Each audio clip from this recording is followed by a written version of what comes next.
जय श्री राम। राधे राधे। आज मैं मीराबाई से रिलेटेड उनकी पूरी जीवनी के बारे में बताऊंगी कि उनका जन्म कहाँ हुआ था। उनका जन्म राजस्थान में एक कुर्की गांव था, वहाँ हुआ था। और मीराबाई की शादी हुई थी महाराणा सांगा, उनके ससुर थे, सिसोदिया परिवार में चित्तौड़गढ़ में हुआ था। और उनके पति का नाम था राजा भोज। जब मीराबाई का जन्म हुआ तो तकरीबन धीरे धीरे वो 5 साल की हो गई। तो एक दिन उन्होंने अपनी माँ से, उनके गांव में शादी हो रही थी, उन्होंने अपनी माँ से पूछा कि हे माँ, ये क्या हो रहा है। तो उनकी माँ ने कहा कि ये शादी हो रही है। तो जिद पे आ गई, बोली कि माँ मेरी शादी कब होगी, किसके साथ होगी। तो माता ने कहा कि होगी जब तुम बड़ी हो जाओगी, अभी तुम बड़ी नहीं हुई हो, तुम बड़ी हो जाओगी तो तुम्हारी भी शादी हो जाएगी। तो वो माँ के पीछे ही पड़ गई कि नहीं, मुझे बताइए माँ कि मेरी शादी कब होगी, कब होगी, कब होगी। तो माँ उनकी गिरधर गोपाल की मूर्ति रखती थी, बहुत बड़ी भक्त थी उनकी माँ भी मीराबाई की। तो वो मूर्ति दे कर के कहीं कि इन्हीं से होगी तुम्हारी शादी, अब यही तुम्हारे पति बनेंगे। इतना उन्होंने कहा तो मीराबाई मान बैठी। बचपन की अवस्था, 5 साल की उम्र बच्चों की, वो मान बैठी कि यही मेरे पति हैं। अब वो लगी उन्हीं में लीन रहती थी, उनके साथ खेलती थी, शादी रचाती, ब्याह रचाती, ये खेलती वो खेलती, उनके साथ टाइम बिताना मीराबाई का यही कार्य था। धीरे धीरे मीराबाई बड़ी होने लगी तो वही माँ उनकी मीराबाई की बहुत बीमार रहती थी।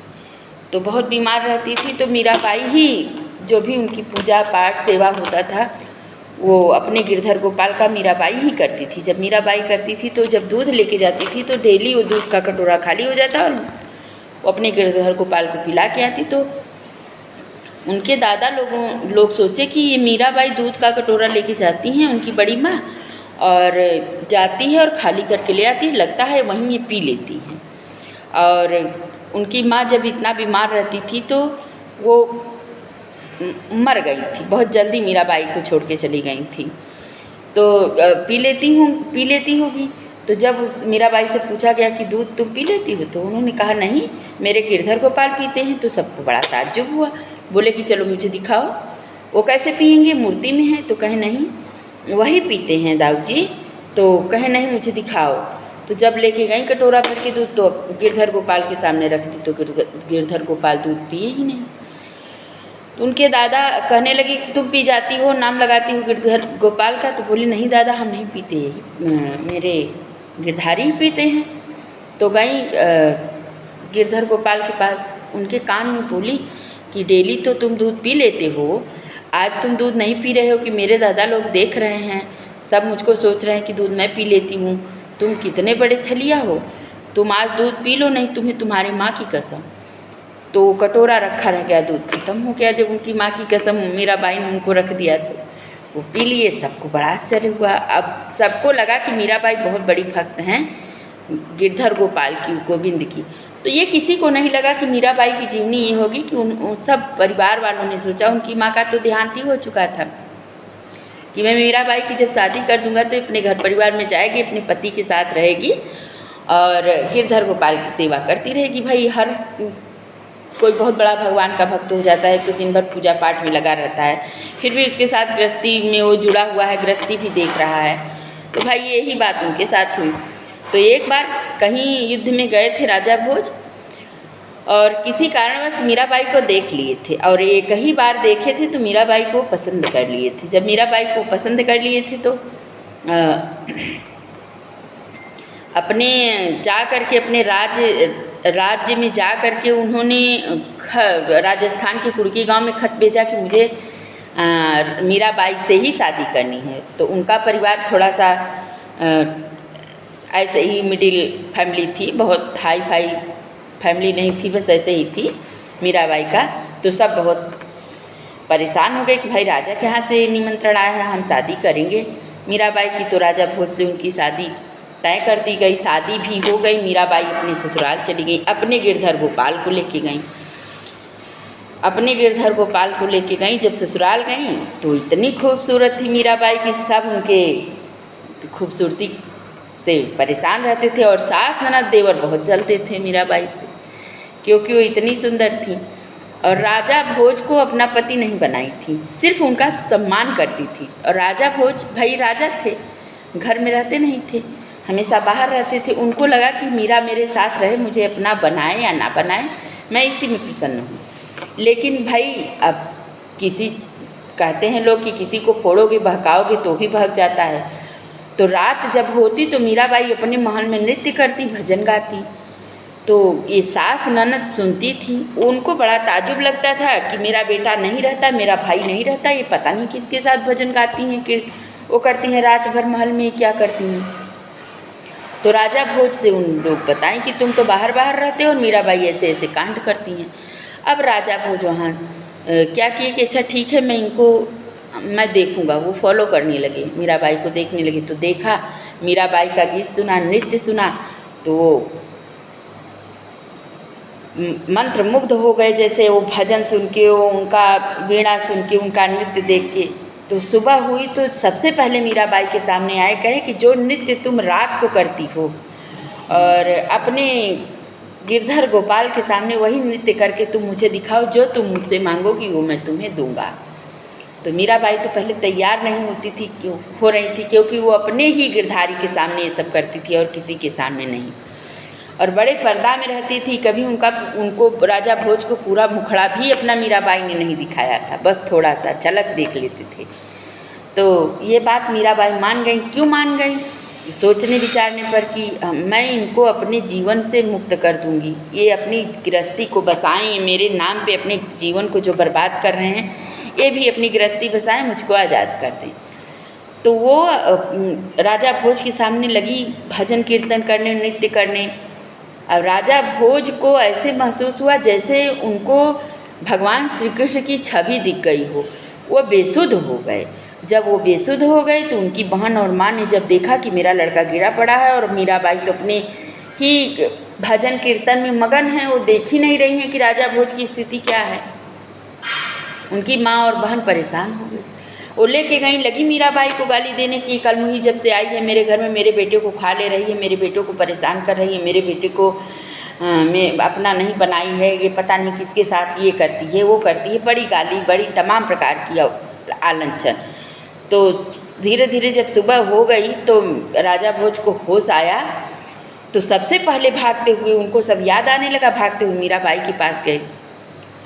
उनको यकीन ही नहीं था कि मीराबाई ऐसा उनसे कुछ वरदान मांगेगी। उनको लगा कि बस मीराबाई मेरे महल में रहें, मैं मेरी पत्नी बनकर रहें, मुझे पति का स्थान दे या ना दे, मैं इतने में ही संतुष्ट हूँ। तो जब कहें कि अब तुम मुझसे मांगन मांगो क्योंकि मैंने तुमको वचन दिया था, तो मीराबाई ने कहा सोच लीजिए कि आपको मुझे वचन देना होगा। कहें हाँ तुम जो मांगोगी। भाई राजा भोज ने कहा कि बहुत मांगेगी, महल मांगेगी, अटारी मांगेगी, धन मांगेगी, दौलत मांगेगी, राज्य मांगेगी, मैं सब दे दूँगा। मीराबाई ने कहा मुझे कुछ नहीं चाहिए, बस इतना चाहिए कि आप अपनी दूसरी शादी कर लीजिए, मुझको मुक्त कर दीजिए। लेकिन इतनी बात राजा भोज जब सुने तो ऐसे लगा कि जैसे उनके सीने में कोई धक्का उक्का लगा हो। उसी वक्त से, उसी क्षण से उनको क्या ऐसा हो गया कि वो ज़्यादा दिन जिए नहीं, महीने भर के अंदर उनका मर गए, उनकी मृत्यु हो गई। जब उनकी मृत्यु हो गई तो अब सास ननद देवर और परेशान करने लगे मीराबाई को। इतना परेशान करते कि सांप से डसवाने की कोशिश किए, विष पिलवाने की कोशिश किए, तमाम प्रकार की अवहेलना। जब वो रात में नृत्य करती तो उसके देवर को, मीराबाई के देवर को लगता कि ज़रूर ये संत महात्माओं को लेकर कुछ गंदा कार्य करती है। वो बहुत सारी दासियों को उनके पास भेज दिया कि जाके पहरेदारी करो, कुछ ऐसा हो तो मुझे तुरंत सूचित करो, मैं मीराबाई को बंदी बनाऊंगा। तो जब वो सारी दासियां गई मीराबाई के पास तो वो भी गिरधर गोपाल की दीवानी हो गई। अब वो भी परेशान हो गया कि ये भी दीवानी हो गई उसी में।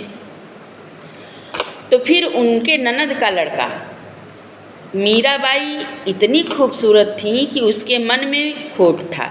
उसने अपने महल में मीराबाई को निमंत्रित किया, वो भी छल से।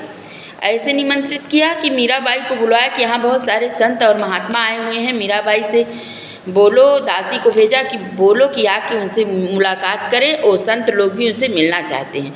और वहाँ पहले से ही उसने सिंह रखा था कि अगर मीराबाई भागने की कोशिश करेंगी, मीराबाई मेरी बात नहीं मानेंगी, तो सिंह से मैं उनको नचवा के खवा दूँगा। तो एक दासी को लेके मीराबाई गई, अकेले जाती नहीं थी, भाई राजघराने की बहू थी। वो दासी के साथ जब गई तो वो अपने महल पे खड़ा था। मीराबाई देखी कि कहीं कोई संत नहीं है, सिर्फ सैनिक और पहरेदार हैं, तो मीराबाई परेशान हो गई। मीराबाई वहाँ से चलने लगी। जब चलने लगी, क्योंकि मीराबाई उसके नेचर को, उसकी गंदगी को भांप गई थी। भाई हर आदमी, कोई भी आदमी किसी भी जिस भी निगाह से किसी औरत को देखेगा तो औरत में इतनी ताकत होती है कि वो आदमी की भाव को तुरंत पहचान जाती है, इसके भाव क्या हैं, लक्षण क्या है।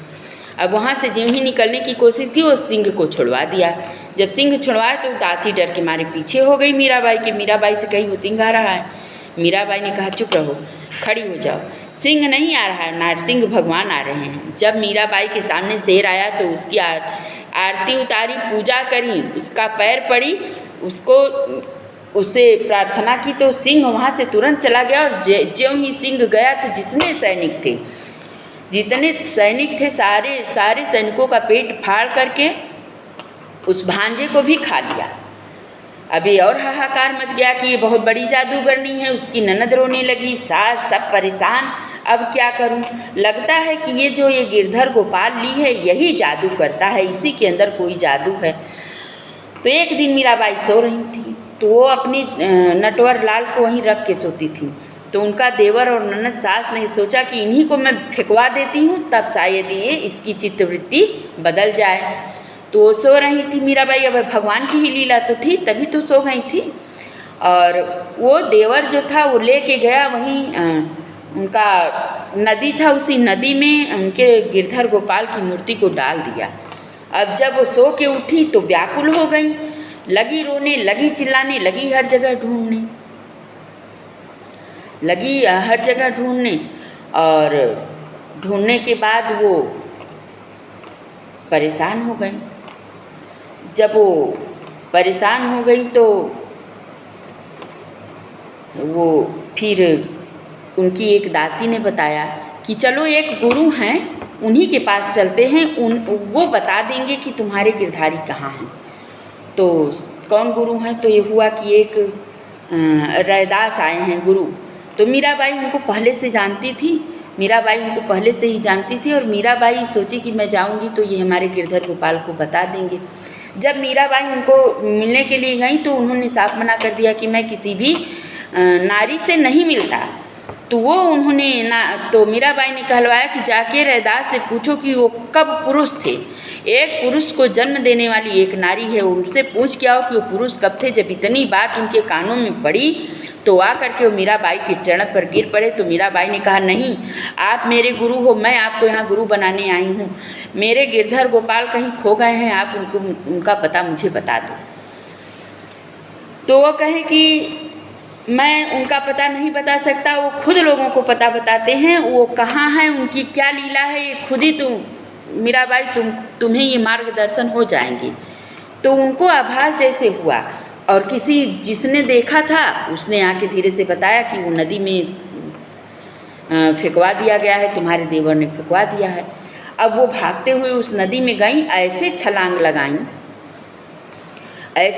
लगाईं कि जब वो नदी में छलांग लगाईं तो उनके गिरधर गोपाल उनको पकड़ लिए। जब वो छलांग लगाईं, डूब गईं गिरधर गोपाल के साथ, तो अपने गिरधारी को लेके वो सीधे वृंदावन पहुंच गईं। डूबी यहाँ चित्तौड़गढ़ में, और वो जाके निकली वृंदावन में। अब जब भाई वो वृंदावन पहुंच गईं तो कोई वही नहीं, वहाँ अपने गिरधर गोपाल की मात्र उनको सेवा करनी थी, भाई संतों का संग करना था। मीराबाई वहाँ बहुत खुश थी। अब इधर अपने राज्य को छोड़ के वो चली गई। जब यहाँ वो राज्य को छोड़ के चली गई तो इधर राज्य में इतनी तबाही मच गई, इतना हाहाकार मच गया, इतनी परेशानी आ गई कि राज्य के 3 हिस्सा आदमी समाप्त हो गए। तमाम प्रकार की महामारी फैल गई, कुष्ठ रोग फैल गए, मतलब कि पूरा महल विध्वंस होने की कगार में आ गया। तब उनके देवर उनका संतों को बुलाया, पंडितों को बुलाया, पुरोहितों को बुलाया। उसने पूछा कि उनसे कि आखिर ये मेरे राज्य में मीराबाई चली गई तो मेरे राज्य में क्यों इस तरह से तहस नहस हो रहा है। उसमें कुछ जो पंडित थे, ज्ञानी थे, उन्होंने कहा तुमने भगवान का अपमान किया है, मीराबाई का नहीं। मीराबाई भगवान का अपमान किया है। वो गिरधर गोपाल की इतनी बड़ी अनन्य भक्त हैं कि भगवान का अपमान करोगे तो तुम्हें चलेगा, लेकिन तुम उनके भक्त की अवहेलना करी हो, इसलिए तुम्हारे ये राज्य का विध्वंस हो रहा है। तुम जितनी जल्दी उनको अपने महल में ले आ लोगे तुम्हारा राज्य बच जाएगा। अब वो पता किया, वो कहाँ है, पता चला कि वृंदावन में है, और वह भागता हुआ गया। वो जब भागता हुआ वहाँ गया तो पता चला कि अब भाई मीराबाई का समय आ गया था अपने गिरधारी के अंदर समाहित होने का। तो जब वहाँ पहुँचा तो मीराबाई के चरण पे गिर के माफ़ी मांगने लगा, रोने लगा कि राज्य मेरा सब नष्ट हो जा रहा है। जब से आप आई हैं मेरे राज्य में हाहाकार मच गया है, तबाही मच गई है, कैसे मेरा राज्य बचे, अब आपको ही चलना होगा। उन्होंने कहा नहीं, मेरे जाने से तुम्हारा राज्य नहीं नष्ट होगा। तुमने मेरे गुरु का अपमान किया था। मेरे कौन गुरु? रैदास का। क्योंकि जब मीराबाई उनके पास जाती थी तो वो उनको भी उल्टा सीधा कहता था, रैदास को भी, क्योंकि उसको लगता था कि रैदास के साथ इनका कोई गलत संबंध है। जात के चमार थे रैदास, इसीलिए पूरे राज्य में हाहाकार मच गया कि ये चमार से मिलने जाती हैं, उसको गुरु बनाई हैं। जाके अपने महल से भी कई गुना ऊंची मूर्ति मेरे अपनी इमारत से भी ऊंची मूर्ति मेरे गुरु का बनवाओगे तो तुम्हारा राज्य महल बच जाएगा। फिर भी वो सोचा कि नहीं, मैं इनको लिए बिना नहीं जाऊंगा। अब वो फिर दूसरे दिन फिर आया भागता हुआ। लोग देख रहे हैं कि मीराबाई वीणा लेके गा रही हैं, बजा रही हैं और अपने गिरधारी के सामने, और लोगों को देखते देखते, उसके देखते देखते ही मीराबाई अपने गिरधर गोपाल की उस मूर्ति में समा गई कि उनका वस्त्र वहीं गिर पड़ा, उनका वीणा वहीं छूट गया, उनकी ये संपूर्ण शरीर उनके मूर्ति में समा गई। सारे लोग देख के बड़े अचंभित हुए, सब परेशान हो गए। अब उनका देवर देखते देखते ऐसा चमत्कार हो गया। अब वो अपनी गलती का क्षमा मांगने लगा भगवान से, अपनी गलती वहीं गिड़गिड़ाने लगा। तो जा कर के अपने महल में उसने जब अपने महल से अपनी इमारत से कई गुना ऊंची रैदास की मूर्ति बनवाई, तब जाके उसका महल बचा।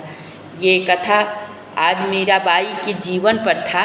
उनकी जीवनी मैंने आप लोगों को बता दी। अगर कहीं से भी कोई गलती हुई हो या कुछ बोलने में, क्योंकि शॉर्ट वीडियो मैंने डाला है, फिर भी 20 मिनट का वीडियो हो गया है, अगर इसको बोलने में कहीं से कोई कमी हो गई हो तो इसके लिए क्षमा करिएगा, और जो गलती हुई हो उसको समझ जाइएगा। अभी के लिए बस पूर्ण विराम। राधे राधे। कैसा लगा ज़रूर शेयर करिएगा, कमेंट करिएगा।